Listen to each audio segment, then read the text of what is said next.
Welcome back. आप देख रहे हैं वार24 और देखिए राजस्थान से खबर मिल रही। राजस्थान में सीएम योगी आदित्यनाथ ने ताकत झोंकी। आपको ये जानकारी दे दें कि गजेंद्र सिंह शेखावत के समर्थन में जोधपुर में रोड शो करते हुए फिलहाल वो नजर आए। तो ये कुछ तस्वीरें आपको फिलहाल हम दिखाएंगे और बड़ी खबर के तौर पर फिलहाल आपको बता रहे हैं गजेंद्र सिंह शेखावत के समर्थन में वोट की अपील करते हुए नजर आए। एक बड़ा रोड शो उनकी तरफ से कल किया गया, जिसमें कि तमाम आपने देखा कि जो लोग हैं उनका स्वागत सत्कार करने के लिए वहाँ पर मौजूद थे। ये तस्वीरें राजस्थान से आपके टीवी स्क्रीन पर मुख्यमंत्री योगी आदित्यनाथ और साथ ही साथ गजेंद्र सिंह शेखावत जो कि जोधपुर से एक बार फिर से चुनावी मैदान में यहां पर रोड शो करते हुए कल भी भारत24 ने अब तक ये तस्वीरें पहुंचाई थी जोधपुर में, और इससे पहले चित्तौड़गढ़ में भी बाकायदा यहां पर एक रोड शो मुख्यमंत्री योगी आदित्यनाथ की तरफ से। और क्योंकि राजस्थान में जो 13 लोकसभा की सीटें शेष हैं उन पर दूसरे फेज में यानी कि 26 अप्रैल को होने वाली है वोटिंग। यही कारण है कि लगातार बीजेपी के जो दिग्गज हैं वो मरुधरा के दंगल में लगातार धुआंधार प्रचार प्रसार करते हुए, इससे पहले आपको याद होगा कि फर्स्ट फेज में 19 तारीख को 12 सीटों पर मतदान हुआ था। और अब क्योंकि ज़्यादा वक्त शेष नहीं है, राजस्थान में कुल लोकसभा की 25 सीटें हो जाती हैं और बीजेपी की इस वक्त कोशिश यही है कि सभी सीटों पर विजय हासिल की जा सके। जोधपुर में अगर बात कर ली जाए तो गजेंद्र सिंह शेखावत चुनावी मैदान में हैं।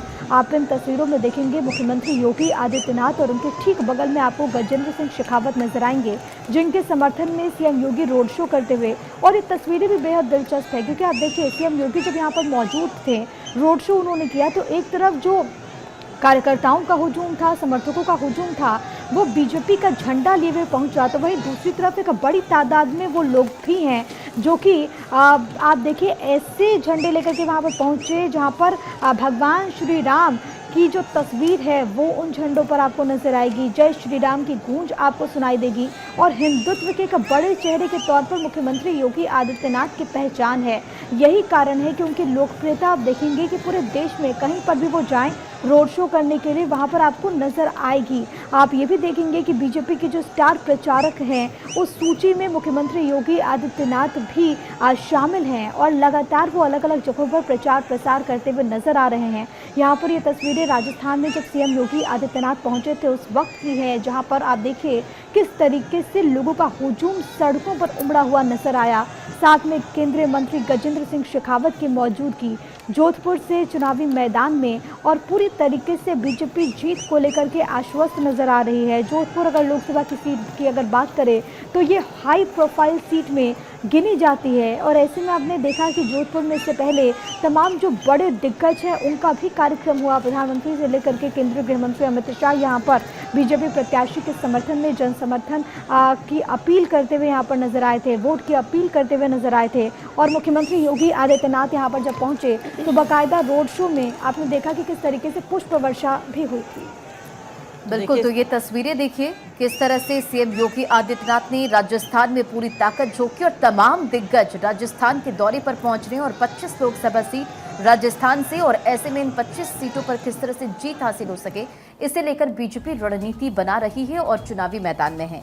सीएम योगी ने भी राजस्थान में हुंकार भरी। राजसमंद में सीएम योगी ने जनसभा को संबोधित किया, कहा मोदी सरकार में आतंकवाद और नक्सलवाद पर लगा है लगाम। तमाम बड़ी बातों का जिक्र करते हुए सीएम योगी आदित्यनाथ नजर आए। एक और स्टेटमेंट योगी आदित्यनाथ का, राजस्थान सत्य की आवाज के साथ चलता है और मैं सत्य का पथिक, इसलिए इस मिट्टी से प्यार है। तो यहाँ पर कांग्रेस पर भी जमकर उन्होंने निशाना साधा और साथ ही साथ उन्होंने कहा कि उन्होंने सर्वधर्म का झुकने नहीं दिया और देश के लिए और मातृभूमि के लिए लड़ते रहे। तमाम बड़ी बातों का जिक्र, और इस दौरान उन्होंने बीजेपी के पक्ष में वोट की अपील की, चुनावी हुंकार भरते हुए नजर आए। और देखिए बीजेपी यहाँ पर कांग्रेस पर भी जमकर निशाना उन्होंने साधा है और साथ ही साथ उन्होंने कहा कि मोदी सरकार में आतंकवाद और नक्सलवाद पर लगाम लगा है।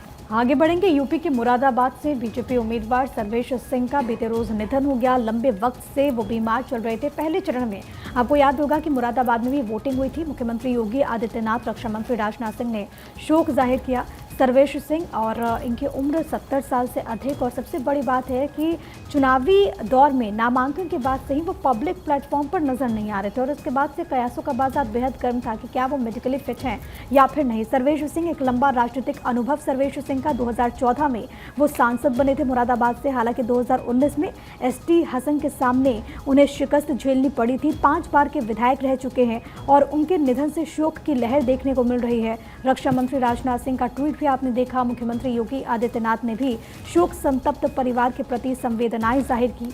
सबसे बड़ी बात कि सर्वेश सिंह अपनी जीत को लेकर के पूरी तरीके से आश्वस्त थे और ये भी बहुत ज़्यादा महत्वपूर्ण है कि 19 अप्रैल को ही मुरादाबाद में वोटिंग हो गई थी।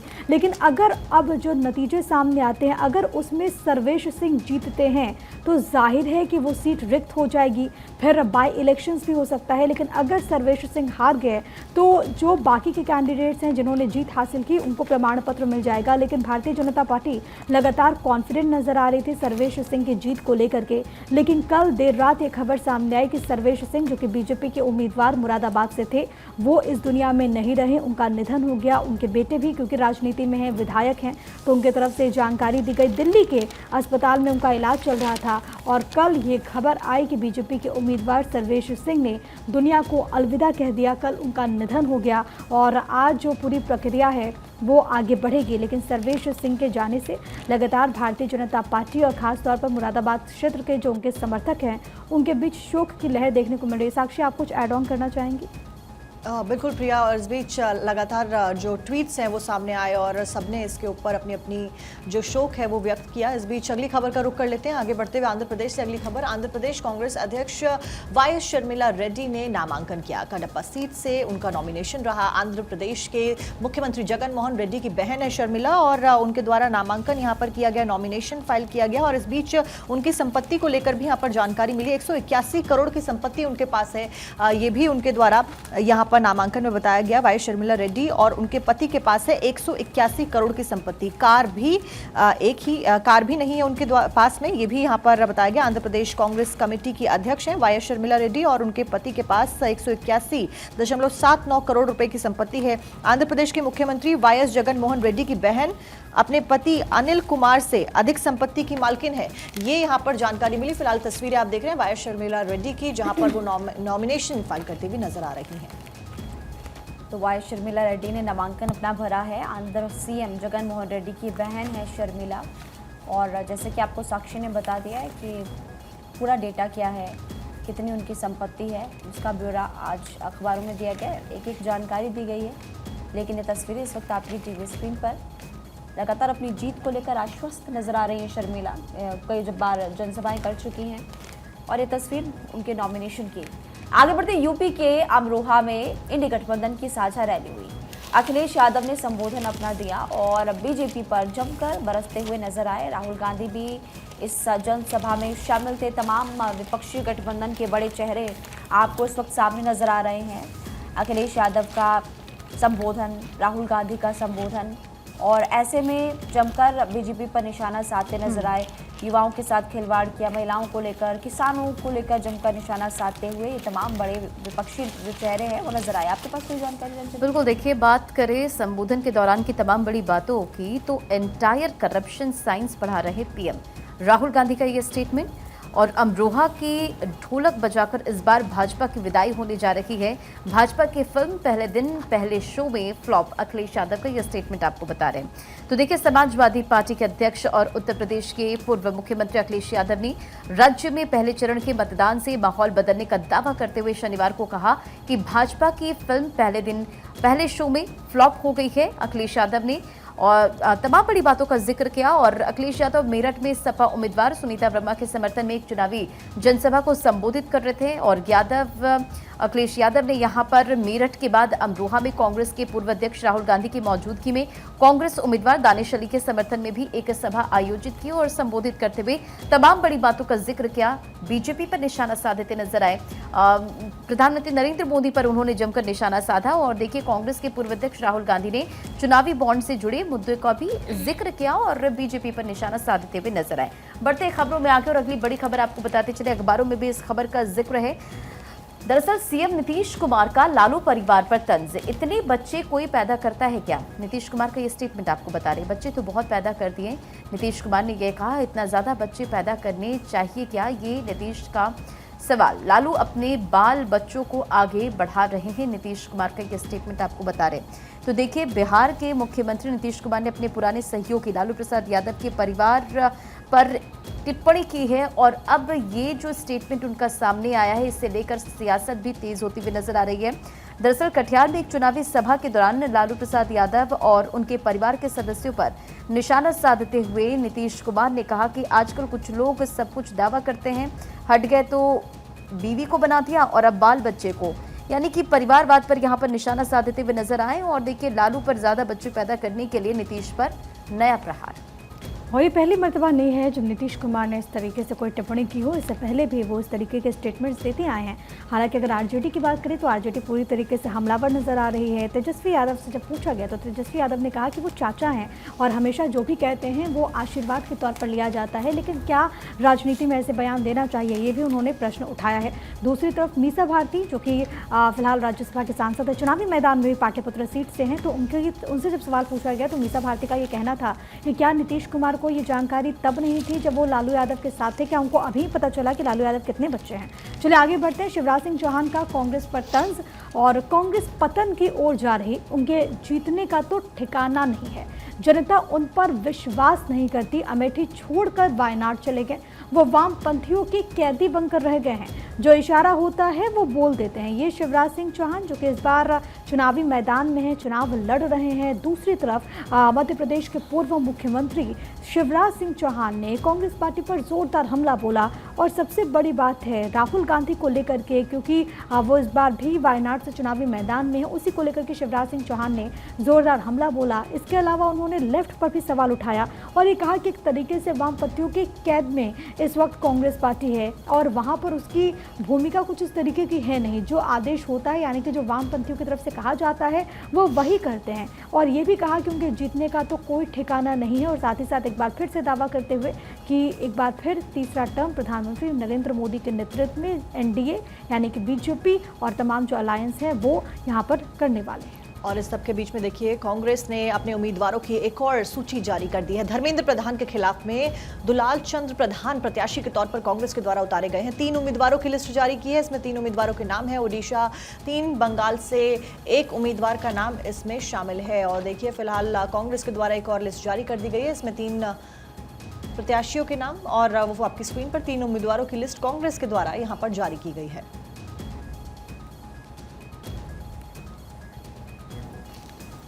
अब खबर केरल से। कांग्रेस का चुनावी अभियान केरल में हाथ को मजबूत करने प्रियंका ने कमान संभाली। तिरुवनंतपुरम में एक रोड शो करते हुए प्रियंका गांधी नजर आई हैं, जिसमें कि उनके साथ पार्टी के कार्यकर्ता आगे की ओर बढ़ते हुए आपको नजर आ रहे हैं। जमकर कांग्रेस पार्टी के समर्थन में नारेबाजी करते हुए कार्यकर्ता नजर आए।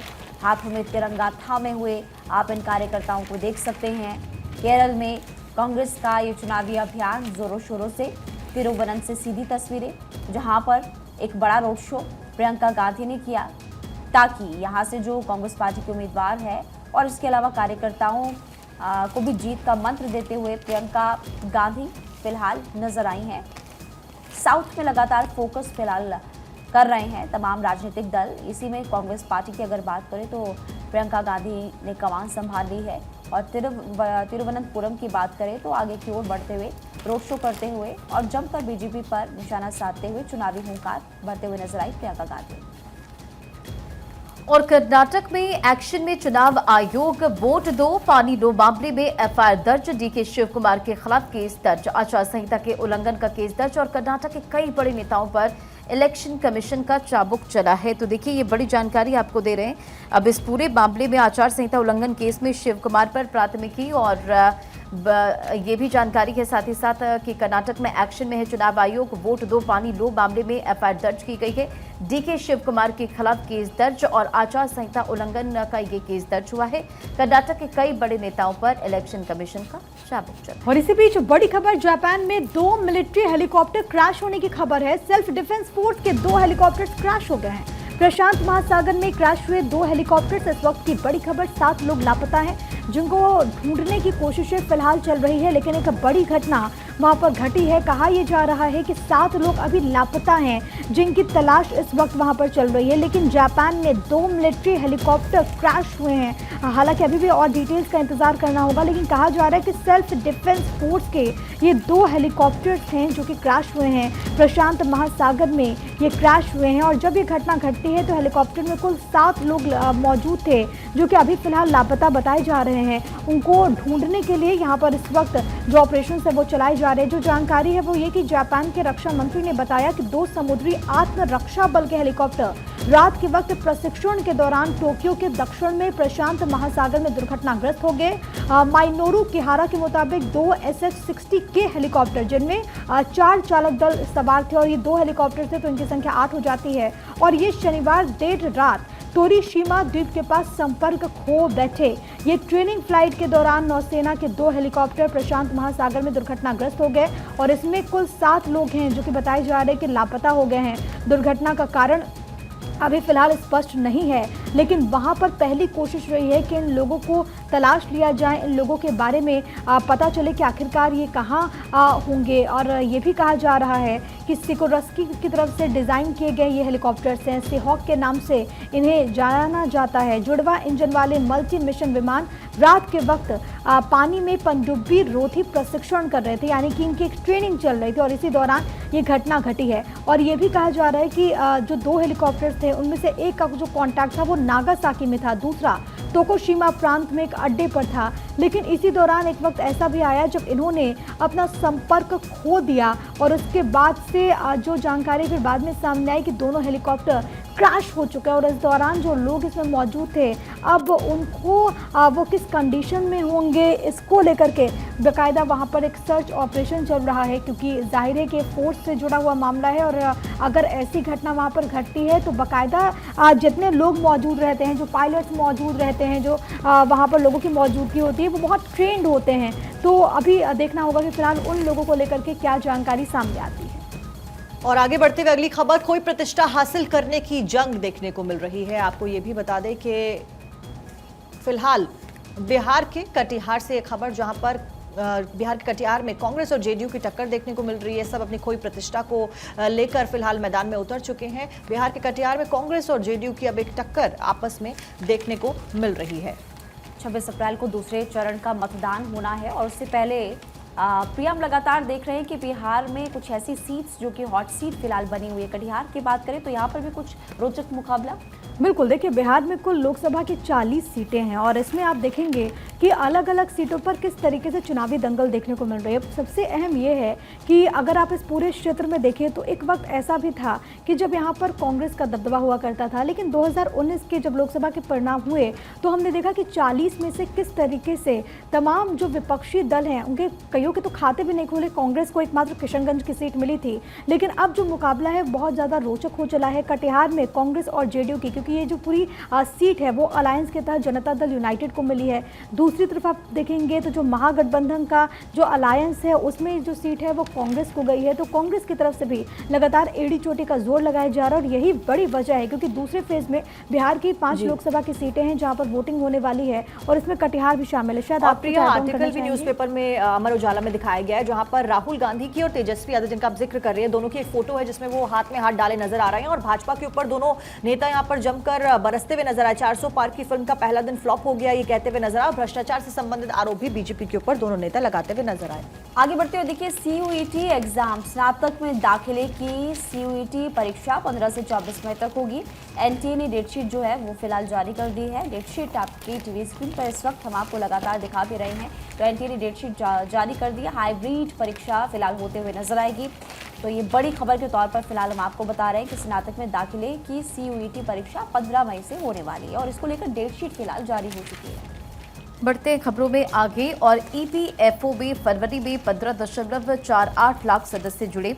3 लाख से ज्यादा महिलाएं भी इसमें शामिल है और नए सदस्यों में हिस्सेदारी 56.36% है। तो देखिए एक बड़ी जानकारी आपको दे रहे हैं और ये बड़ा अपडेट है, जहां EPFO में फरवरी में 15.48 लाख सदस्य जुड़े हैं और बात करें इसमें 3 लाख से ज्यादा महिलाएं भी शामिल और नए सदस्यों में हिस्सेदारी 56.36% है। आगे बढ़ते हैं, दूसरी खबर की बात करेंगे जो कि अखबार में छाई है। आतंक पर स्ट्राइक, अमेरिका का कड़ा रुख। पाकिस्तान की मदद कर रही कंपनीज पर बैन लगा दिया गया है। चीन की कंपनीज पर यूएस ने प्रतिबंध लगाए। पाकिस्तान की मदद कर रही थी चीनी कंपनीज, और इससे पहले भी आपने देखा है कि इस तरीके का जो एक्शन है ये होता रहा है। महिमा, आपके पास शायद कोई बिल्कुल, जानकारी क्योंकि है? मेरे पास इस वक्त प्रिय दैनिक भास्कर है और अब फ्रंट पेज अगर देखते हैं दैनिक भास्कर के फ्रंट पेज पर आतंक पर स्ट्राइक हेडलाइन आपको बता देती हूँ। अमेरिका का कड़ा रुख, पाकिस्तान की मदद कर रही चीन की कंपनियों पर यूएसए ने प्रतिबंध फिलहाल लगाया। विस्तार से और जानकारी देते हैं। अमेरिका ने पाकिस्तान के मिसाइल कार्यक्रम के लिए संवेदनशील उपकरण मुहैया कराने वाले चीन और बेलारूस की 4 कंपनियों पर पाबंदी लगा दी। देखिए, चीन और बेलारूस की 4 ऐसी कंपनियां थी जिन्होंने कि उपकरण मुहैया करवाए, वो भी संवेदनशील उपकरण ये है। अमेरिकी विदेश विभाग ने बताया कि चीन की शियान लोंगडे टेक्नोलॉजी ने पाक की लंबी दूरी के बैलिस्टिक मिसाइल कार्यक्रम के लिए फिलामेंट बाइंडिंग मशीन सहित बाकी उपकरण फिलहाल दिए हुए हैं, जो कि बहुत ही ज्यादा संवेदनशील भी है। और चीन की तियानजिन क्रिएटिव सोर्स इंटरनेशनल ने पाक को स्टिर वेल्डिंग उपकरण फिलहाल दिए। इसका उपयोग अंतरिक्ष प्रक्षेपण वाहनों का टैंक बनाने में होता है। ये भी आपको बता देते हैं कि ग्रैंड पैक्ट के बड़े व्यास वाले रॉकेट मोटर्स के परीक्षण के लिए भी उपकरणों की आपूर्ति की गई है। उधर अगर बेलारूस की हम बात करते हैं, क्योंकि चीन के बारे में तो आपको बता दिया, बेलारूस की company Minsk wheel tractor plant ने पाकिस्तान के बैलिस्टिक मिसाइल कार्यक्रम के लिए विशेष वाहन चेसिस की आपूर्ति की है। इसका उपयोग पाकिस्तान के राष्ट्रीय विकास परिसर द्वारा बैलिस्टिक मिसाइलों के प्रक्षेपण के लिए किया जा सकता है। इसलिए आतंक पर अब देखिए, पाकिस्तान की मदद जब चीन की कंपनियां कर रही है तो यूएसए ने फिलहाल प्रतिबंध लगा दिया है। और यहाँ पर हम देख सकते हैं कि यूएसए यानी कि अमेरिका का कड़ा रुख फिलहाल देखने को मिल रहा है। और देखिए, इसी के साथ में आगे बढ़ते हुए एलन मस्क का भारत का दौरा रद्द हो गया है। खुद एक्स पर पोस्ट कर एलन मस्क के द्वारा ये जानकारी दी गई है कि उनका जो विजिट है वो आगे बढ़ गया है। टेस्ला की जिम्मेदारियों को कारण बताया है कि उनके पास काम बहुत ज़्यादा है। इस साल के अंत तक भारत आने की उम्मीद भी उन्होंने जताई है। इससे पहले वो भारत आने वाले थे और इस बीच उनका दौरा आगे बढ़ गया है। और इसी खबर का जिक्र भी यहाँ पर अलग अलग अखबारों में किया गया है। आपको बता दें, यहाँ हेडलाइन दी गई है द इकोनॉमिक टाइम्स में, Musk defers much hyped India visit on heavy Tesla obligations, यानी कि टेस्ला में ज़्यादा काम होने की वजह से उनके द्वारा कहा गया। उन्होंने देखिए ट्वीट भी किया है, एक्स के माध्यम से पोस्ट उनके द्वारा किया गया है। Unfortunately, very heavy Tesla obligation require that the visit to India be delayed, यानी कि उनकी विजिट फिलहाल डिले हो गई है एलन मस्क के द्वारा। मस्क ने भारत की अपनी यात्रा को टाला है, ये हेडलाइन दी गई अलग अलग अखबारों में। टेस्ला के सीईओ एलन मस्क, और शनिवार को उनके द्वारा कहा गया कि यात्रा कंपनी से जुड़े कामों के कारण टाल दी गई है। वो इसी महीने भारत आने वाले थे। उन्होंने एक्स पर एक पोस्ट में जवाब में कहा है कि टेस्ला से जुड़े बहुत भारी दायित्वों के कारण भारत की यात्रा को टाल दिया गया है, लेकिन मैं इस साल यात्रा के लिए बहुत उत्साहित हूं, यानी कि इस साल के अंत तक एलन मस्क भारत आएंगे, उम्मीद उन्होंने जताई है। पिछले साल जून में मस्क ने मोदी की अमेरिका की यात्रा के दौरान उनसे मुलाकात की थी। उन्होंने कहा था कि 2024 में भारत आने की योजना बनाई है। साथ ही विश्वास भी जताया था कि टेस्ला जल्दी भारतीय बाजार में एंट्री भी करने वाला है। तो देखिए, फिलहाल एलन मस्क के द्वारा ट्वीट कर ये बताया गया है कि वो भारत की विजिट नहीं कर पाएंगे, काम बहुत ज्यादा है, लेकिन हाँ, इस साल के अंत तक भारत आने की उम्मीद भी उन्होंने जताई है अपने पोस्ट के माध्यम से। तो एक्स पर पोस्ट आपको एलन मस्क का फिलहाल हम दिखा रहे हैं और टेस्ला की जिम्मेदारियों का कारण बताते हुए वो नजर आए। जागो भारत में वक्त एक छोटे से ब्रेक, जल्द वापस लौटेंगे।